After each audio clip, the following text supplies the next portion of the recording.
Gas সংকটে শিল্প বন্ধের উপক্রম, ব্যবসায়ীদের এমন দাবি প্রত্যাখ্যান করেছে পেট্রোবাংলা। সংস্থাটি বলছে, চলতি বছরের জানুয়ারি থেকে এপ্রিল পর্যন্ত সময়ে শিল্প খাতে গ্যাস সরবরাহের পরিমাণ গত বছরে একই সময়ের তুলনায় 21% বেড়েছে।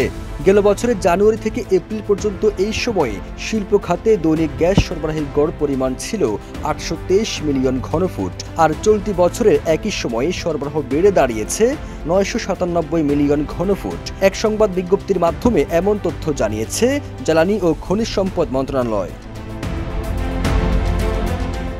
এর আগে এক সংবাদ সম্মেলনে টেক্সটাইল মিলস অ্যাসোসিয়েশনের নেতারা জানিয়েছেন, দেশের তৈরি পোশাক শিল্পের সুতা ও কাপড়ের যোগানদাতা টেক্সটাইল মিলগুলো মাত্র 50% সক্ষমতা উৎপাদন করছে।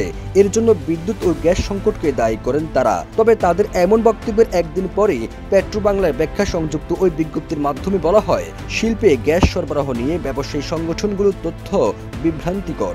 একই সাথে 28 মে থেকে দিনে আরও 15 কোটি ঘনফুট গ্যাস সরবরাহ বাড়ানো হবে বলেও জানায় সংস্থাটি। এতে আরও বলা হয়, গত বছর জানুয়ারি থেকে এপ্রিল পর্যন্ত দিনে গড়ে গ্যাস সরবরাহ হয়েছে 82 কোটি 30 লাখ ঘনফুট।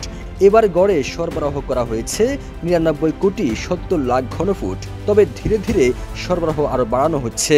এর মধ্যে গত বছরের এপ্রিলের তুলনায় চলতি বছরে এপ্রিল মাসে সরবরাহ বেড়েছে 50%। গত বছরের এপ্রিল মাসে দিনে গড়ে সরবরাহ করা হয়েছে 72 কোটি 60 লাখ ঘনফুট, আর চলতি বছরে একই মাসে সরবরাহ করা হয়েছে 108 কোটি 80 লাখ ঘনফুট।